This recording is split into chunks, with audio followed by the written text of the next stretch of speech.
শিয়াল আর বুদ্ধিমান খরগোশ শিক্ষামূলক ছোট গল্প। একদিন এক গভীর জঙ্গলে এক ক্ষুধার্ত শিয়াল খাবারের খোঁজে ঘুরছিল।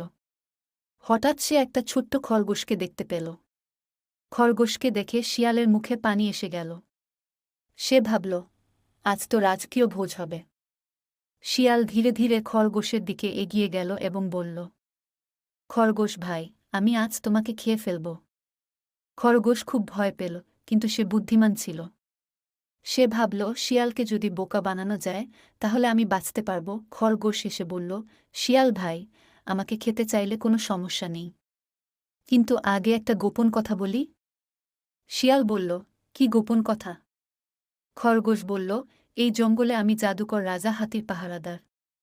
আমাকে খেলে রাজা হাতি তোমাকে ধরে শাস্তি দেবে। শিয়াল ভয় পেয়ে বলল, সত্যি? খরগোশ বলল, হ্যাঁ, তুমি চাইলে চলো, হাতির কাছে নিয়ে যাই। শিয়াল ভয় পেয়ে দৌড়ে পালিয়ে গেল। খরগোশ বুদ্ধি খাটিয়ে নিজের জীবন বাঁচাল। শিক্ষা: বিপদে ঠান্ডা মাথায় বুদ্ধি খাটালে যে কোনো সমস্যা থেকে রক্ষা পাওয়া যায়। পড়তে ভালো লাগলে বন্ধুদের সাথে শেয়ার করো।